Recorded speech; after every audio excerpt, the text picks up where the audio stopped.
Langkah kakiku terhenti di depan gerbang besi hitam berukir emas itu. Di atasnya, papan nama besar bertuliskan, Hotel Grand Aluna 5 Star Luxury. Aku menarik napas panjang. Sepatuku sedikit berdebu.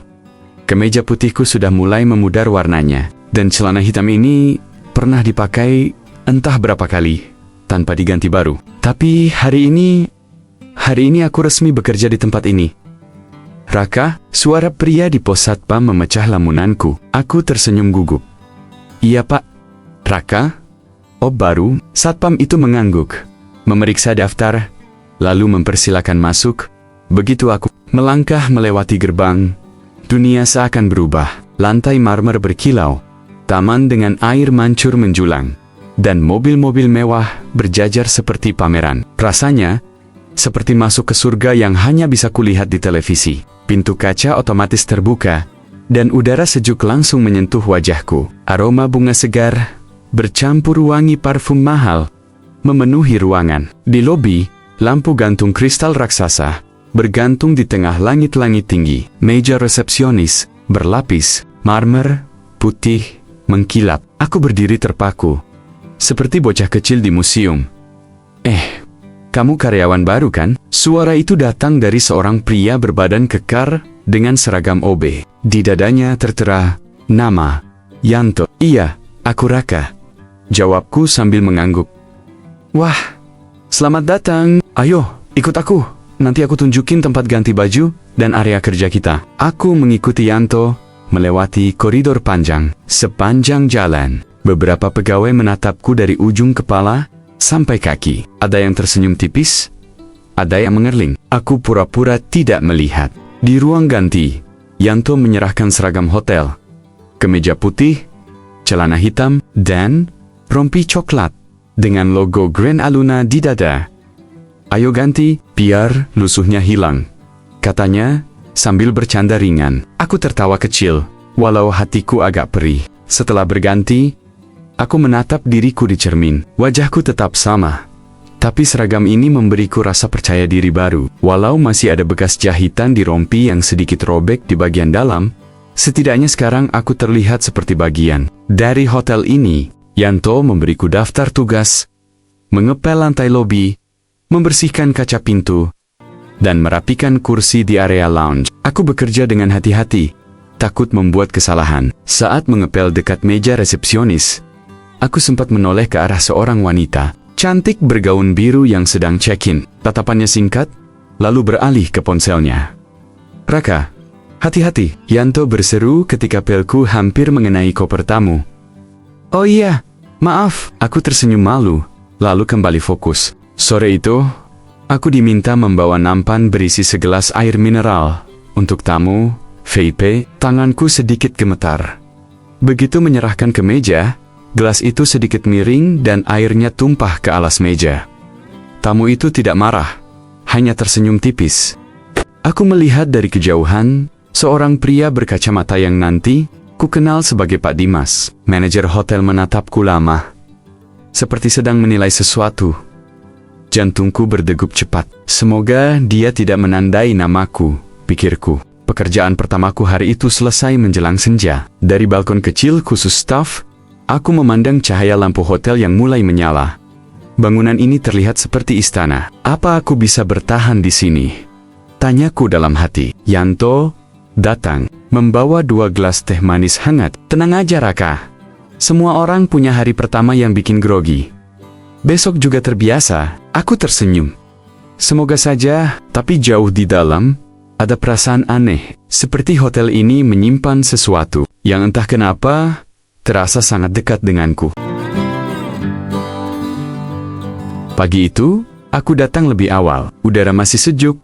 Jalanan depan hotel belum ramai. Aku sengaja menyiapkan senyum ramah setiap berpapasan dengan karyawan lain.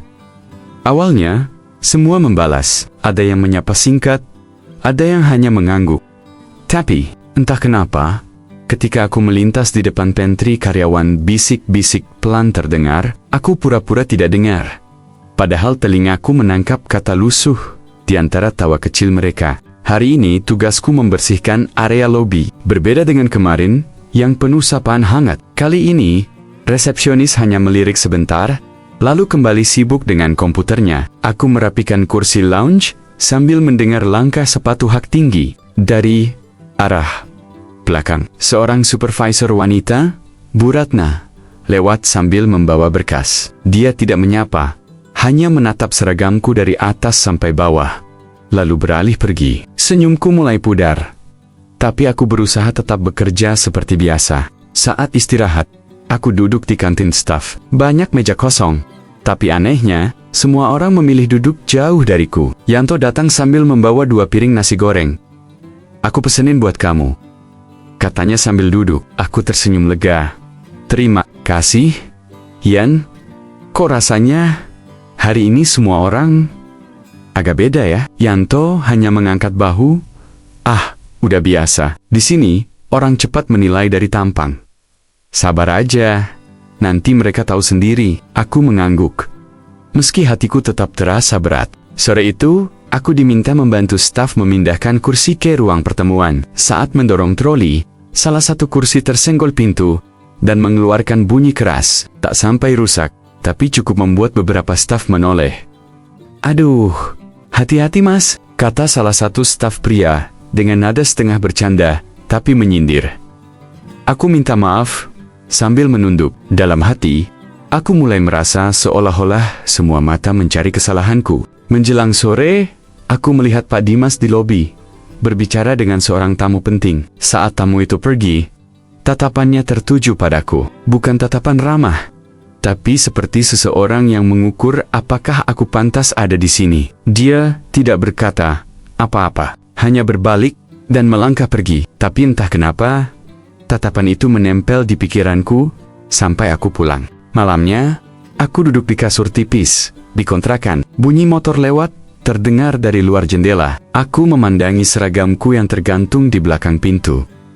"Apa aku bisa bertahan lama di sini?" tanyaku dalam hati. Tapi bayangan lobi megah, lampu kristal, dan taman hotel muncul kembali di kepalaku. Aku menghela napas. "Tidak, Raka, kamu belum boleh menyerah."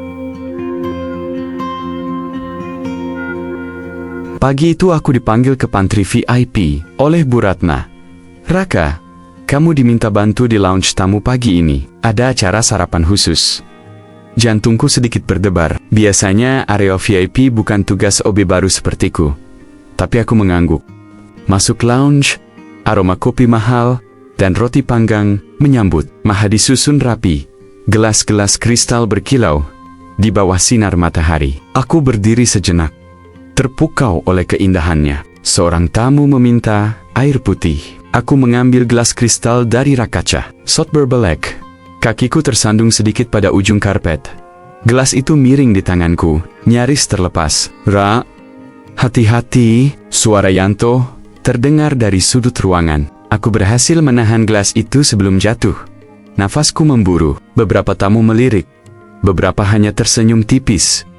Mungkin menganggapnya hal sepele, tapi di mataku, itu seperti nyaris bencana. Saat aku keluar membawa nampan kosong, langkahku terhenti. Di depan pintu lounge, berdiri seorang pria berjas abu-abu dengan kacamata tipis. "Pak Dimas." Ia menatapku dari ujung kepala sampai kaki. "Kamu? Raka kan?" Suaranya tenang, tapi terasa seperti ujian. "Iya Pak. Pastikan kejadian barusan tidak terulang. Di sini, kesalahan kecil bisa jadi masalah besar," katanya sebelum berjalan pergi. Aku hanya mengangguk, tapi kata-katanya menancap dalam pikiranku. Sepanjang hari, aku bekerja lebih hati-hati dari biasanya. Tapi rasa gugup membuat gerakanku kaku. Saat mengepel area lobi, aku hampir saja menabrak troli housekeeping yang sedang lewat. Aku langsung minta maaf.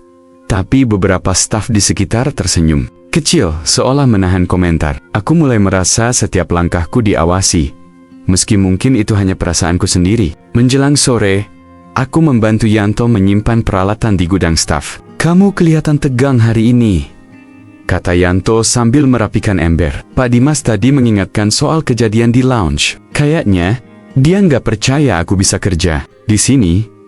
Yanto tersenyum tipis. Dia memang seperti itu sama karyawan baru. "Tapi ya, kalau kamu bisa bertahan, dia bakal respect." Aku mengangguk. Meski dalam hati ragu, apakah aku bisa bertahan lama di bawah tatapan seperti itu. Malamnya, saat berjalan pulang lampu-lampu, jalan memantulkan bayanganku di aspal basah sisa hujan. Aku memikirkan hari ini tatapan Pak Dimas.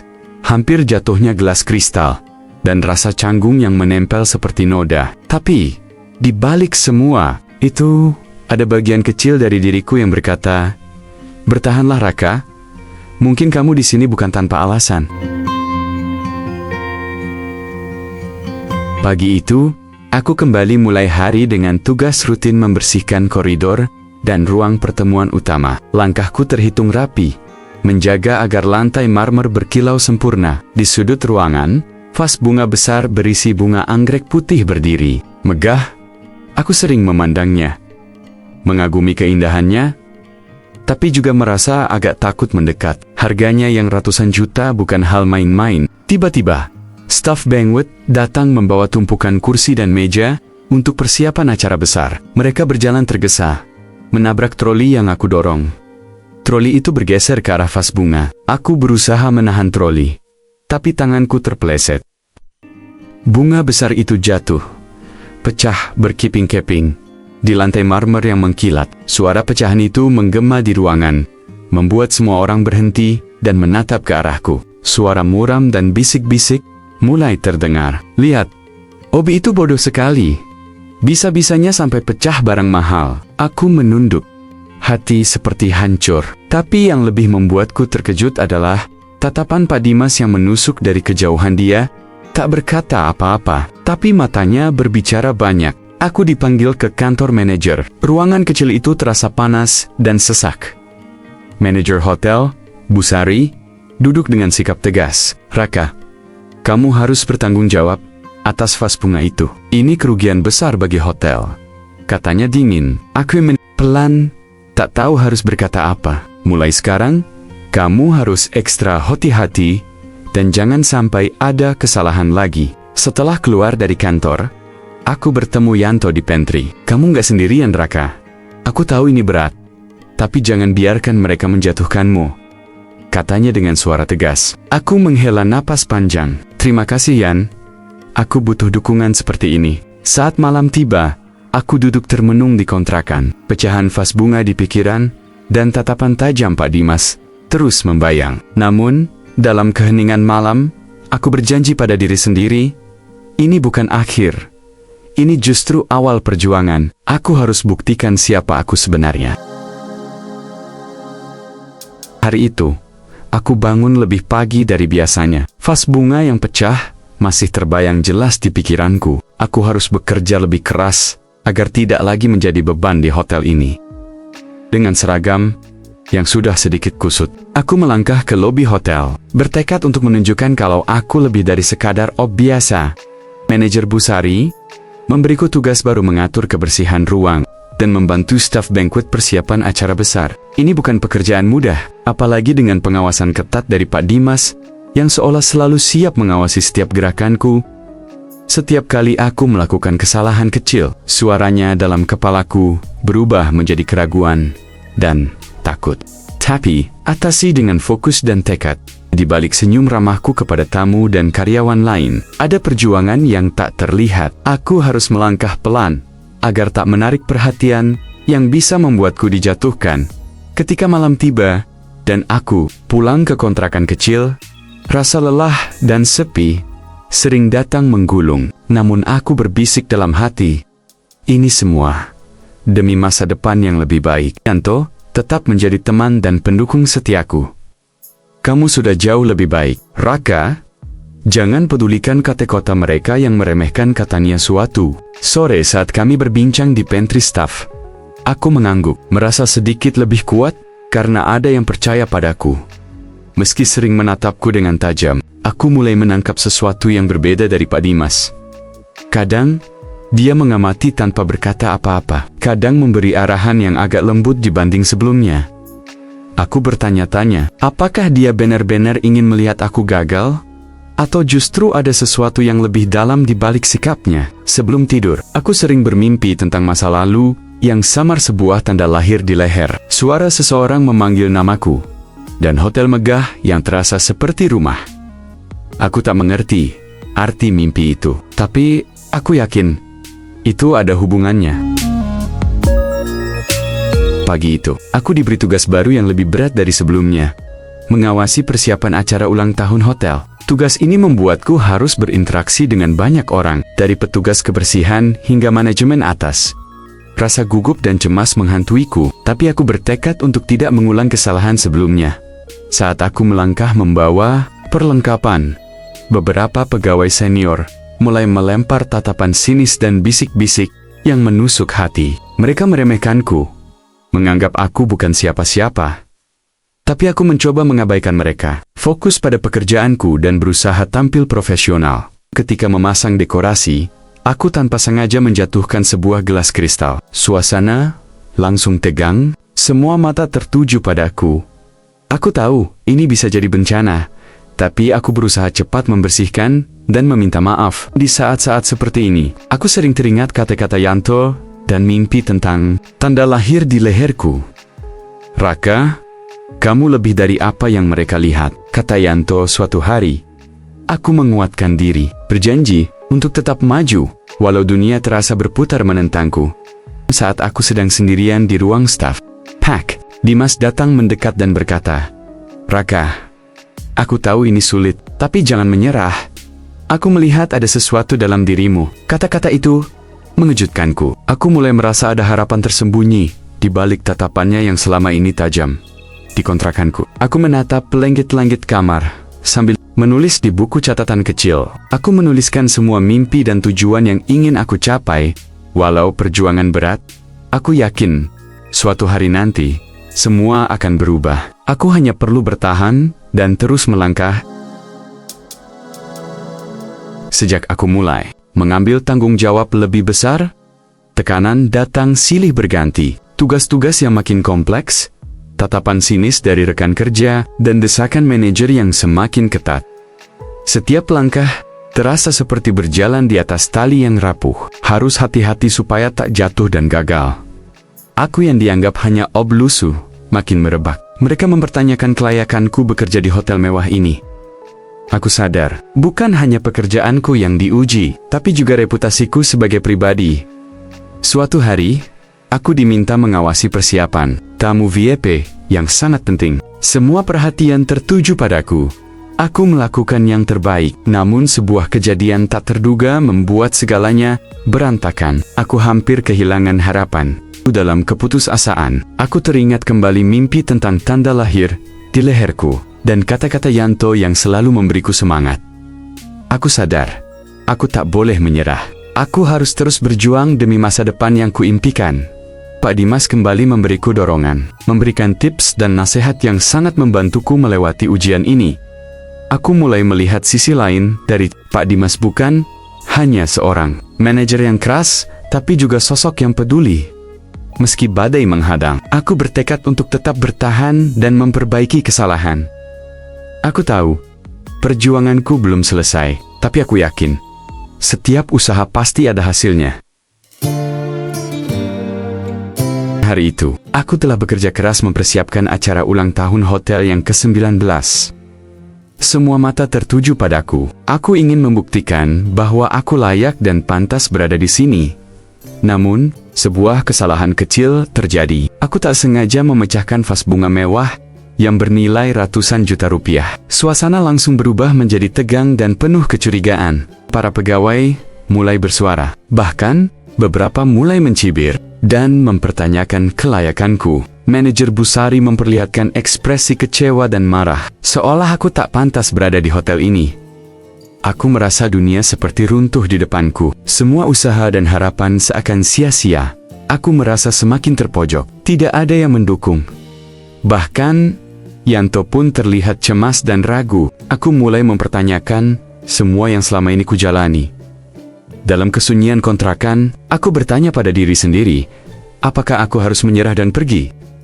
Namun, sebuah suara kecil dalam hatiku terus membisikkan, ini bukan saatnya menyerah. Ini saatnya kamu memilih jalan terakhir dan berjuang dengan seluruh jiwa. Aku sadar, aku harus mengambil langkah berani dan berisiko, meskipun aku tak tahu apa hasilnya nanti. Dengan langkah berat, aku memutuskan untuk menemui langsung pemilik utama hotel. Aku ingin jujur, mengungkapkan siapa aku sebenarnya. Meskipun itu terdengar mustahil, aku tahu ini pilihan terakhirku, dan aku harus siap menghadapi segala konsekuensi. Saat aku berdiri di hadapan sang pemilik hotel, seluruh ruangan terasa hening. Semua tatapan tertuju padaku. Aku menarik napas dalam-dalam dan mulai bercerita tentang tanda lahir di leherku dan masa laluku yang hilang. Waktu seakan melambat. Aku hanya bisa berharap ada keajaiban yang menunggu di balik pengakuanku ini.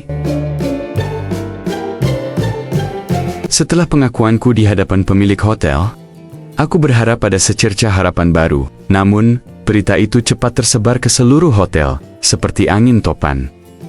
Banyak pegawai yang masih sulit percaya. Mereka menertawakanku, menganggap ini hanya sandiwara belaka.